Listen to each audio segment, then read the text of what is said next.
हुजूर पुरनूर संत कृपाल सिंह जी महाराज, ऐसी हस्तियाँ जब भी आती हैं तो वो प्रभु रूप होती हैं।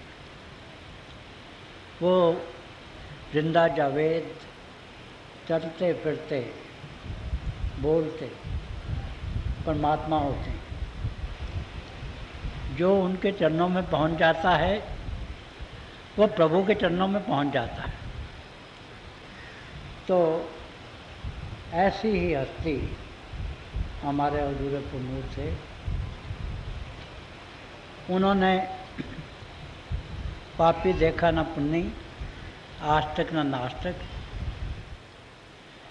हिंदुस्तानी ना अमेरिकन, जो भी उनके चरणों में आया उन्हें रूहानियत की दौलत से माला माल कर दिया।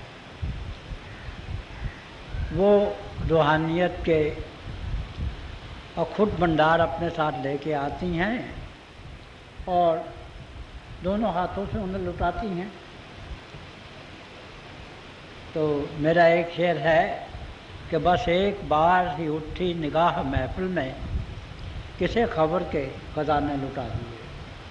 तो उन्होंने अपनी ज़िंदगी में अपने मुर्शिद आज़म हजूर बाबा सावन सिंह जी महाराज के हुक्म से और उनकी दया से रूहानियत का पैगाम दुनिया के कोने कोने में पहुँचाया।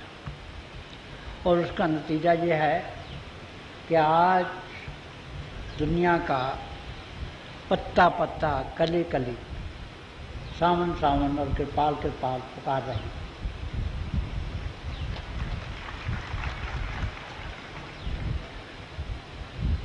एक हमारे यहाँ हिंदी में मुहावरा है कि होनहार बिरवा के होत चीखने पार।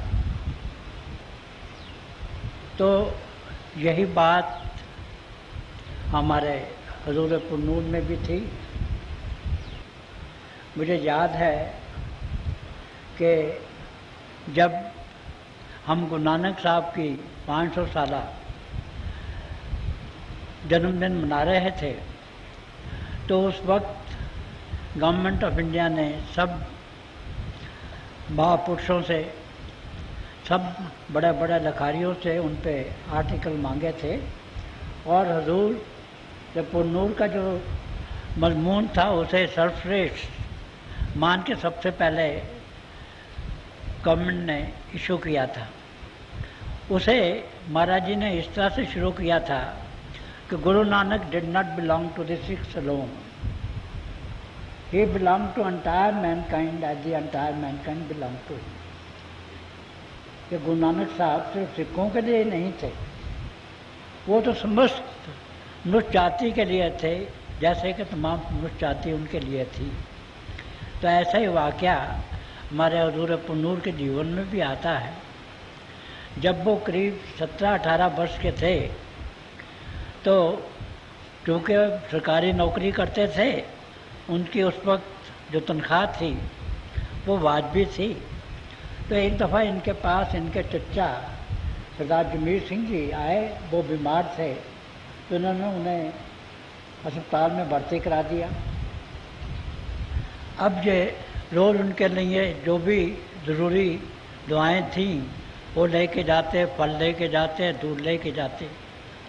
तो जब दूसरे तीसरे दिन इन्होंने ये देखा कि उनके पास ही एक और बहुत बूढ़ा बीमार आया, उनसे पूछने वाला कोई नहीं था। तो वो कसम पुसरी के आलम में पड़ा था। तो उसके बाद जब भी ये अस्पताल में जाते तो उसके लिए भी दूध भी ले जाते, दवाएं भी ले जाते और उसकी सेवा भी करते। तो एक दिन इनके चचा ने इनसे कहा कि पाल भाई, मैं तो तेरा चचा हूँ, इसलिए मेरी सेवा करना तो तेरा फर्ज है। ये बूढ़ा तेरा क्या लगता है? ये ना तो तेरे किसी काम का है, ये अपनी टांगे जो हैं वो कवर में लटकाए हुए है, और तेरा इससे क्या वास्ता है जो इस पे तो इतने पैसे भी खर्च करता है, इतनी सेवा भी करता है। तो हुजूर पुरनूर ने फरमाया कि चाचा जी ये सही है कि आप मेरे चचा हैं और आपकी सेवा करना मेरा फर्ज है, मगर जैसे मुझे आप प्यारे हैं मुझे ये भी वैसा ही प्यारा है। और ऐसी दुनिया का हर इंसान, बल्कि इससे बढ़ के हर दरिंदा, हर परिंदा, हर कीड़ा मकोड़ा जो है, मैं सबकी सेवा करूँगा। और यही उन्होंने अपने जीवन में किया भी कि उन्होंने तमाम मनुष्य जाति की सेवा की और तमाम दुनिया से प्यार किया। मैं जब पहले टूर पे गया था 1978 में हिंदुस्तान से बाहर, और उसके बाद भी मैं जाता आता रहता हूँ और यहाँ भी हिंदुस्तान में मैंने काफ़ी दौरे किए हैं, तो लोगों ने मुझसे पूछा कि आपके यहाँ आने का क्या मकसद है, तो मैंने उन्हें कहा था कि आप come to collect the stories of love and shine by the great saint in your hearts, कि मैं सच्चे पातशाह की उन प्रेम की कहानियाँ इकट्ठी करने के लिए आया हूँ जो उन्होंने आपके दिल में कंधा कर दी। और ये अजीब बात है कि मैंने जिससे भी बात की, छोटा हो या बड़ा हो, किसी स्टेटस का हो, गरीब हो या अमीर हो, सब ने मुझे यही बताया कि महाराज जी मुझसे सबसे ज़्यादा प्यार करते। जो हुजूर से एक बार भी मिला, जिन पे उनके निगाह करम एक बार बढ़ गई, वो यही गुणगान करता है कि महाराज जी मुझसे सबसे ज़्यादा प्यार करते थे। और उनके मुतल्लिक़ ये मिसरा जो है ये वाजिब आता है कि जहाँ भी गए दास्तान छोड़ाए।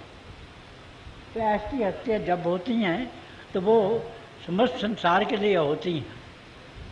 और फिर यही जो संतों का पैगाम है उन्होंने सारी दुनिया को दिया।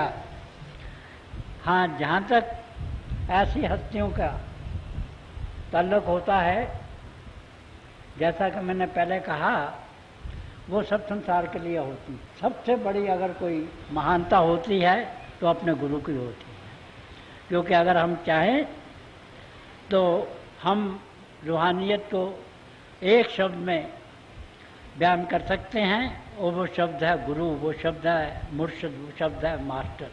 तो ऐसी हस्तियाँ जब भी आती हैं तो वो प्रेम के सौम्य होते हैं, वो प्रभु होते हैं। वो दशमेश पिता का ये कौल दोहराया करते थे कि साच कहूँ सुन ले सबे जिन प्रेम पियो तिल ही। तो उन्होंने तमाम जिंदगी यही प्रेम का ही प्रचार किया है।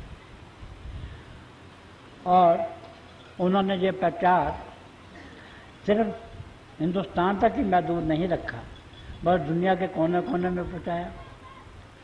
उन्होंने 3 दुनिया के दौरे किया और उन्होंने कोई 20 से ज़्यादा पुस्तकें लिखी हैं।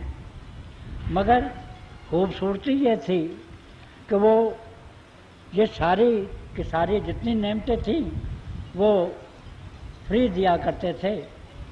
वो अक्सर ये कहा करते थे कि बाकी जितनी दुनिया की नेमतें हैं, प्रभु की नेमतें हैं, उनकी तरह से रूहानियत भी प्रभु की नेमत है, और इसलिए ये हमें मुफ्त में देनी चाहिए, फ्री देनी चाहिए। तो उनके जितनी भी टॉक्स होती थीं उन सब का कोई चार्ज नहीं था, नामदान का चार्ज नहीं था। उनसे जब हम प्राइवेट टाइम लेते थे उनका चार्ज नहीं था। और सबसे बड़ी बात यह थी, ये शायद पहली दफ़ा हिस्ट्री में हुई कि उन्होंने अपनी किताबों का भी कोई राइट जो था वो रिजर्व नहीं किया था। उन्होंने हर एक किताब पे लिख दिया था कि नो राइट्स रिजर्व, कि any portion of this book can be reproduced for the benefit of humanity at large even without the written permission of the author, कि इन किताबों के कोई भी हक जो हैं वो मैंने अपने लिए रिजर्व नहीं किया है। जो भी इंसान चाहे वो इनका कोई हिस्सा इंसान की बेहतरी के लिए छाप सकता है। तो ये वेस्ट के लिए ख़ास करके बहुत नई बात थी, और उनकी ये महान कृपा थी कि उन्होंने ये प्रेम का संदेश, प्यार का संदेश सारी दुनिया में को दिया। मैंने भी इसके मतलब चंद शेर कहे हैं कि मैंने सीखा है ज़माने से मोहब्बत करना, मैंने सीखा है ज़माने से मोहब्बत करना, तेरा पैगाम में मोहब्बत मेरे काम आया है। और मिली वो मैं कि मैं सच्चार हो गया था कि, और हर आदमी से मुझे प्यार हो गया था। और उनकी यही तालीम थी कि जब भी आप कहीं भी जाओ तो आप प्यार का संदेश लेके जाओ। तो वो अक्सर कहा करते थे कि जिस रास्ते पे भी आप जाते हैं संत महात्मा, वो प्यार की बारिश करते हुए चले जाते हैं। तो वो जैसा मैं कह रहा था, हर जगह अपने प्यार का संदेश लेके आए थे। और उनकी जो तालीम थी वो तो तमाम दुनिया के लिए थी, वो किसी ख़ास वर्ल्ड के लिए नहीं थी या किसी ख़ास मुल्क के लिए नहीं थी। और ये हमेशा कायदा होता है कि हमारे महापुरुष हमारा जीवन पलट देते हैं। वो बड़े क्रांतिकारी होते हैं, मगर वो जिस्मानी उथल पुथल नहीं करते हैं, वो दिलों को बदल देते हैं। और यही बात हमारे हुजूर पुनूर में थी। जिस पर उनकी निगाह कर्म पड़ जाती थी, उसका दिल बदल जाता था, उसका दिमाग बदल जाता था, उसकी आत्मा आसमानों पे प्रवास करना शुरू कर देती थी। तो ये उनकी बहुत बड़ी बरकत थी। तो अगर हम रूहानियत की हिस्ट्री पर एक नज़र डालें तो सबसे पहला जो तजुर्बा हुआ डेमोक्रेसी इन रिलीजन का, वो हमारे पंचम पातशाह ने किया। उन्होंने जब श्री गुरु ग्रंथ साहब की तकमील की तो उसमें जितने भी हिंदुस्तान में महापुरुष हुए हैं 400 वर्ष के अरसे में, सबकी बाणियाँ उसमें शामिल कर दी। और ये श्रेष्ठता सिर्फ श्री गुरु ग्रंथ साहब को ही शामिल है, उसे ही हासिल है। क्योंकि बाकी आप किसी मज़हब की किताब ले लीजिए, आपको उसमें या तो एक महात्मा की वाणी मिलेगी या एक मज़हब के कुछ महात्माओं की वाणी मिलेगी। मगर जब पहला तजुर्बा था कि जितने महात्मा थे, चाहे वो जुलाई का काम करते थे, छींबे का काम करते थे, उन सब की, यहाँ तक कि जिनके बाप दादा कसाई का काम करते थे, वो खुद महापुरुष थे, उनकी वाणी इकट्ठी कर दी। तो ये सबसे पहला स्टेप था डेमोक्रेसी इन रिलीजन का।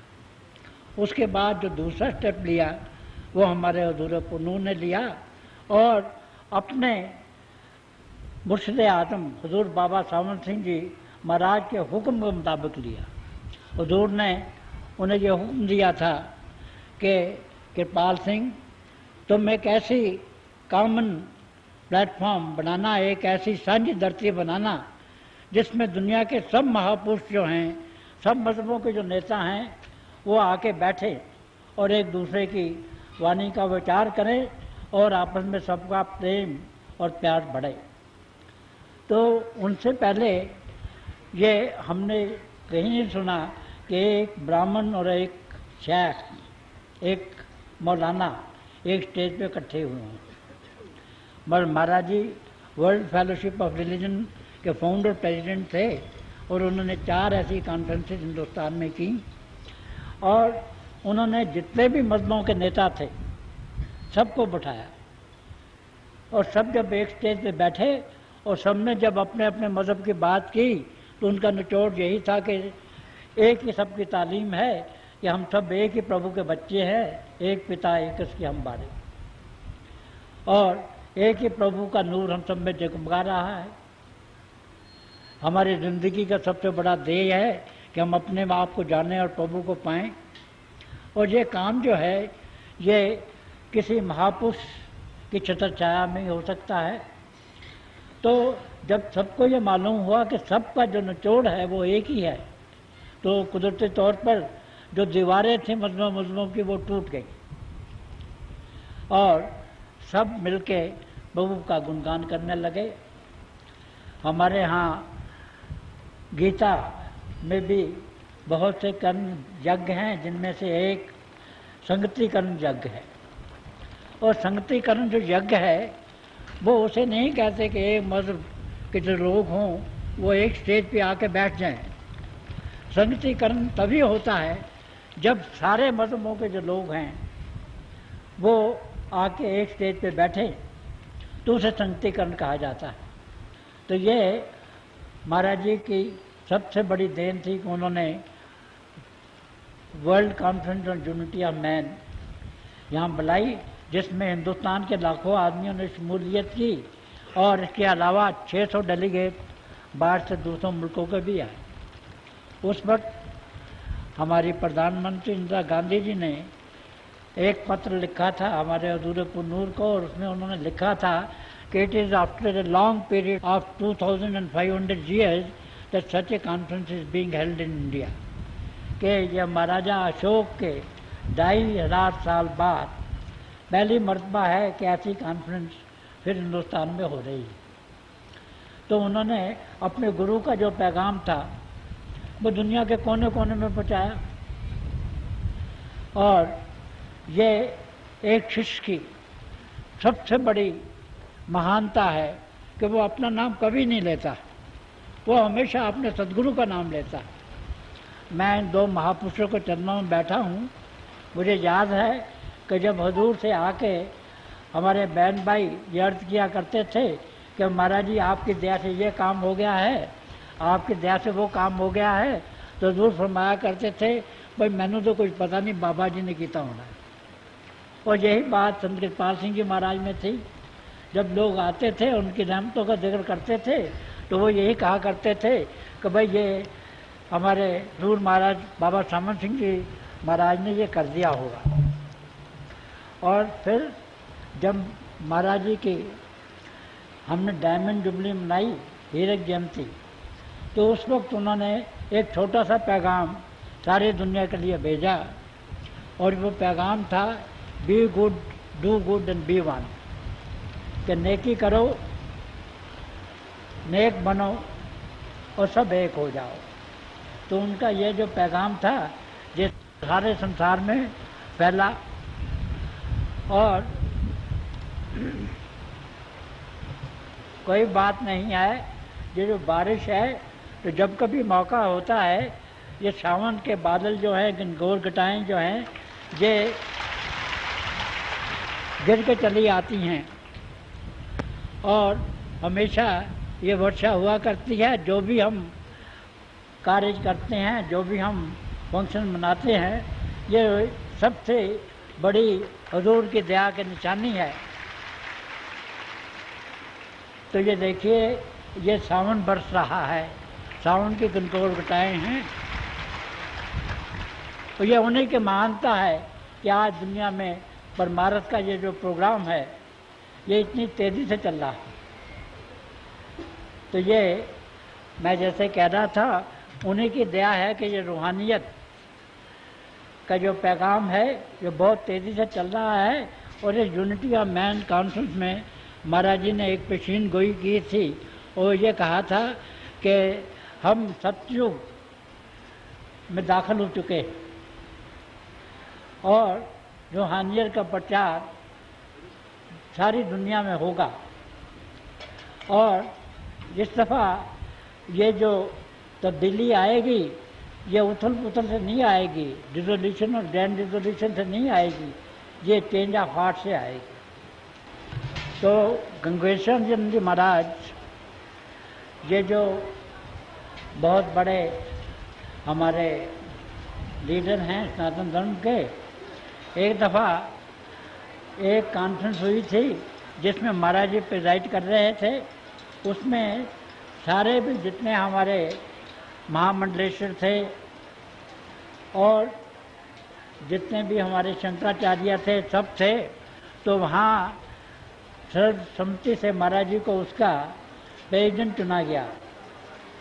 तो किसी ने ये कहा कि देखिए हम तो सब जो हैं हमने तो गेरुए वस्त्र पहन रखे हैं, ये एक गृहस्थ वाला इंसान कैसा हमारे प्रेसिडेंट हो सकता है। तो गंगेश्वरानंद जी महाराज ने उस वक्त ये कहा था कि भाई देखिए हम तो चारों वेदों के और बाकी ग्रंथों के टीकाकार पंडित हैं, मगर संत कृपाल सिंह जी महाराज ये खुद स्वयं चलते फिरते वेद हैं, इन पे वेद उतरे हैं। तो ये थी महाराज जी की महानता, जो संसार के जितने भी हमारे बहन भाई हैं सब ने माना। इन्हें हर तरह से सम्मानित किया गया। इन्हें नाइट्स ऑफ माल्टा का जो बहुत बड़ा खिताब है क्रिश्चियन का, वो दिया गया, और वो सबसे पहले ये नॉन क्रिश्चियन थे जिन्हें दिया गया।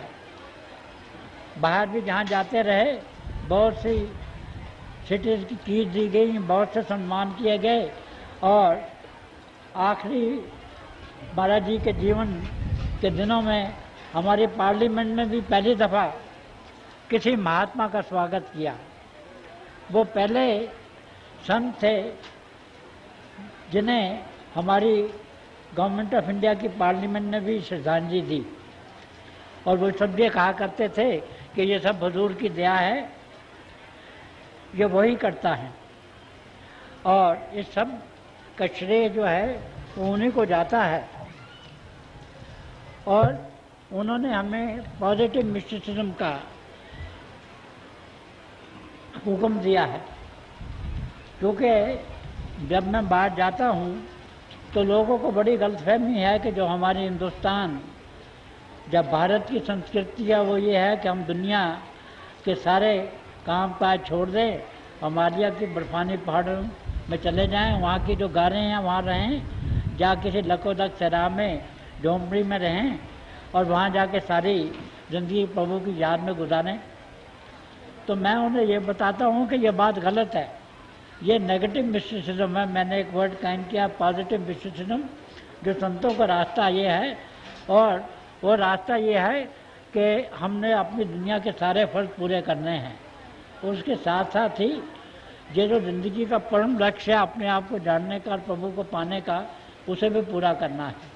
हमारे माँ बाप की और हमारे फ़र्ज़ हैं, हमारी फैमिली की और हमारे फ़र्ज़ हैं, हमारी सोसाइटी की और हमारे फ़र्ज़ हैं, हमारी कौम की और हमारे फ़र्ज़ हैं, हमारे अंतर्राष्ट्रीय या इंटरनेशनल लेवल पे फ़र्ज़ हैं, और फिर कॉस्मिक लेवल पे हमारे फ़र्ज़ हैं।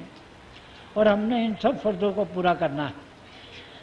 मगर इनके फ़र्ज़ों को पूरा करते हुए हमें हर वक्त प्रभु की याद करनी चाहिए।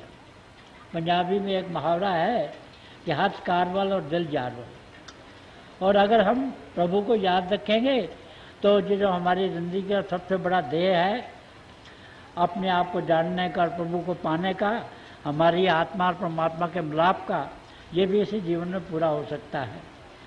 गुरबानी कहती है कि जैसे जल में कंवल निरालम, मुर्गाई निशाने, सुर शब्द पौ सागर तरिए नानक नाम।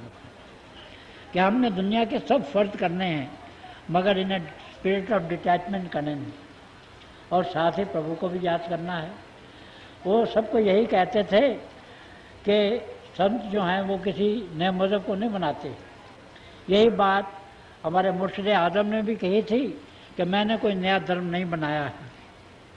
जो सिख है वो अपने धर्म में रहे, जो हिंदू है अपने धर्म में रहे, मुसलमान अपने धर्म में रहे, क्रिश्चियन अपने धर्म में रहे। एक दफ़ा जब कंसेंसस का मौका था तो हुजूर से पूछा गया कि हम अपने आप को क्या लिखवाएं, तो हुजूर ने ये कहा था कि भाई मैं सिख घराने में पैदा हुआ हूँ, मेरे घर की जितनी भी रस्में हैं, जितनी रीतियाँ हैं, सब गुरबानी के अनुसार होती हैं। जो हिंदू है अपने आप को हिंदू लिखाए, जो मुसलमान है अपने आप को मुसलमान लिखाए, जो सिख है अपने आप को सिख लिखाए।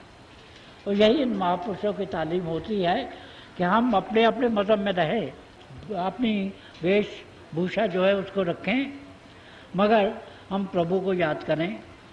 हम किसी महापुरुष के चरणों में बैठकर उसकी छतर छाया में आएँ, उनकी नजर करम के बदौलत हमारी रूहानी तरक्की हो, जिस्म और जिस्मानियत से ऊपर आए और रूहानी मंडल से गुजर कर उस स्टेज में पहुँचे कि जहाँ आत्मा और अपने सतगुरु का पहले मिलाप होता है और बाद में आत्मा का और प्रभु का मिलाप होता है।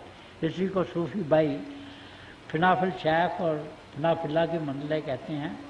तो यही उनकी तालीम थी कि हम जितने भी महापुरुष हुए हैं हम सबका आदर करते हैं, सबका सम्मान करते हैं। जितने धर्म ग्रंथ हैं हम सबका आदर और सम्मान करते हैं। तो इस सिलसिले में मेरे एक दो शेर हैं कि अपने ही दोस्त की तो हैं जितनी हैं ये निशानियाँ, अपने ही दोस्त की तो हैं जितनी हैं ये निशानियाँ, दैर मिले तो सर झुका काबा मिले सलाम, और मैंने पी सहबाए इरफां हर तजल्ली गाह से। महाराज जी मंदिर में भी जाते थे, मस्जिद में भी जाते थे, गुरुद्वारे में भी जाते थे, सिनागाग में भी जाते थे। मैंने पी सहबाए इरफां हर तजल्ली गाह से, एक ही साकी था जो मैं खाना दर मैं खाना था।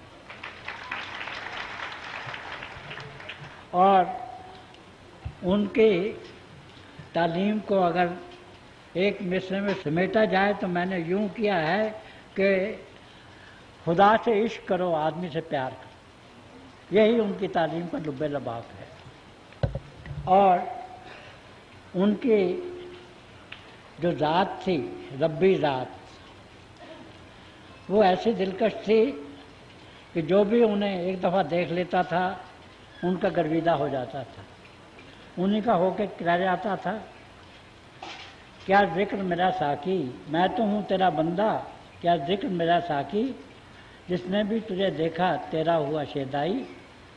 और उनके मुतल्लिक़ ये शेर सादक आता है कि खुदा के इश्क की तनवीर बांटता है यही, खुदा के इश्क की तनवीर बांटता है यही, कदम को थाम लो तनवीर बांटता है यही।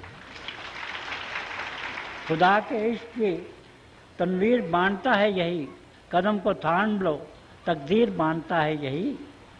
और एक दफ़ा जब महाराज जी अपने हिंदुस्तान के बाहर दुनिया के दौरे से आए थे तो उनके स्वागत में यहाँ एक बहुत बड़ा फंक्शन मनाया गया था, तो उसमें मैंने एक नज़म पेश की थी और उसका आखिरी शेर ये था कि आके इस महफिल में दम भर झूम लेना चाहिए, आके इस महफिल में दम भर झूम लेना चाहिए और ऐसे रहबर के कदम को चूम लेना चाहिए। तो महाराज जी अक्सर ये कहा करते थे कि भाई देखिए मैंने 1 लाख से ज़्यादा शमें जला दी, इतने चिराग मैंने रोशन कर दिए हैं। अब आप सबका फ़र्ज़ ये है कि कम से कम आप अपने जीवन में 10 और चिराग जलाओ, क्योंकि ये जो रूहानियत की शमा है ये ज़्यादा से ज़्यादा रोशनी देती चली जा रही है। और हर शिष्य का ये फ़र्ज़ है कि वो अपने गुरु का पैगाम कम से कम 10 और अपने भाइयों बहनों तक पहुँचाए। इससे जितना ज़्यादा पहुँचाए उतनी उसकी फरमाबरदारी है। और ये चाहते हैं कि ये जो मोहब्बत का चिराग है, ये जो रोशनी है मोहब्बत की, ये सब दिलों में जगमगा उठे। और जब ये सब दिल के चिराग जो हैं वो रोशन हो जाएंगे तो उन सबको एक जगह अगर हम इकट्ठा कर लेंगे तो फिर ये जितनी हमारी धरती है, जो यूनिवर्स है, ये सब में रोशनी रोशनी हो जाएगी। ये जो अंधकार है काम, क्रोध, लोभ और अहंकार का, ये ख़त्म हो जाएगा।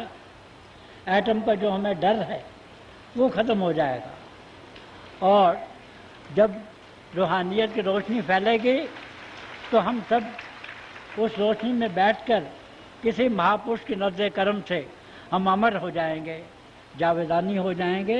इसी फ़ानी दुनिया में हम हमेशा की ज़िंदगी पालेंगे। और यही इन महापुरुषों की दया होती है, यही इनका मिशन होता है। और हमें यही चाहिए कि हम अपने जीवन को उनके हुक्म के अनुसार ढालें। हमारे ज़ुबान में मिठास होनी चाहिए ताकि दुनिया का अगर कोई ज़ख्म खुर्दा हमारे पास आए तो उस पर हमारे लफ्ज़ जो है मरहम का काम करें। हमारे जीवन में नम्रता होनी चाहिए, हमारे जीवन में नॉन वायलेंस होनी चाहिए, अहिंसा होनी चाहिए, और अपने प्रभु का प्यार होना चाहिए, प्रभु के बंदों का प्यार होना चाहिए, बल्कि सारी सृष्टि का प्यार होना चाहिए। और अगर हमारी ऐसी हालत होगी तो हम अपने गुरु का, प्रभु का जलवा हर फूल फूल में, हर कण कण में देखेंगे, हर जानवर में देखेंगे, मनुष्य जाति में तो देखेंगे ही, हर पिंदे में देखेंगे, हर कीड़े मकोड़े में देखेंगे, हर वनस्पति के हिस्से में देखेंगे। और जब हम प्रभु का जलवा सब में देखेंगे तो फिर हम सबसे प्यार करेंगे, सबसे प्रेम करेंगे।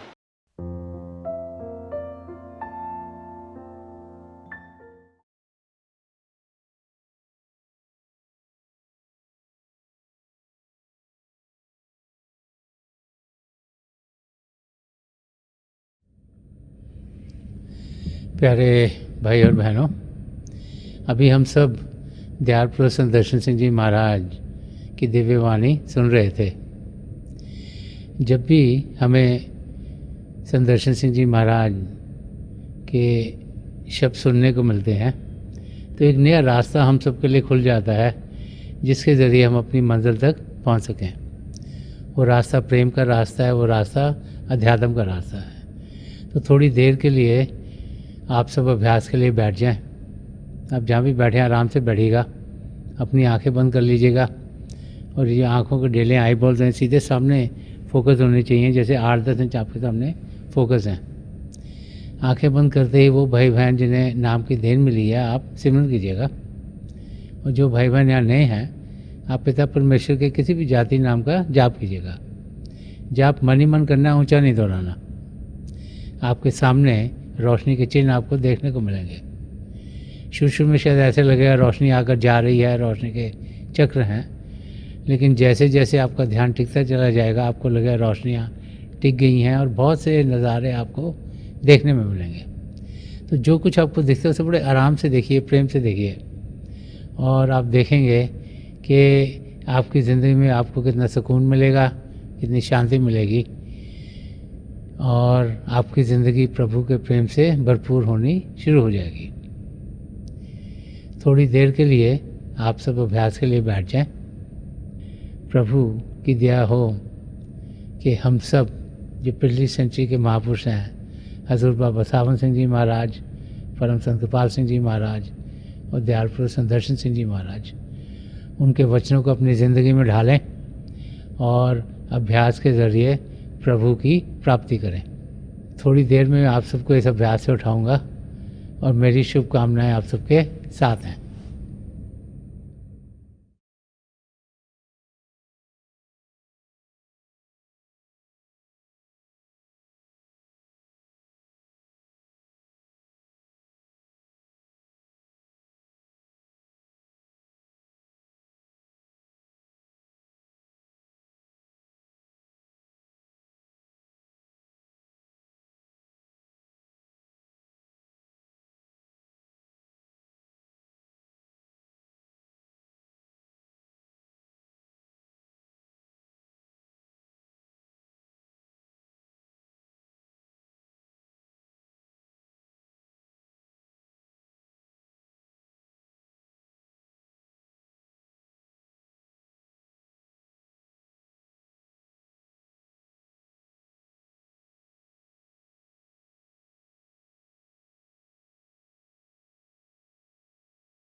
छोड़ दीजिए जी।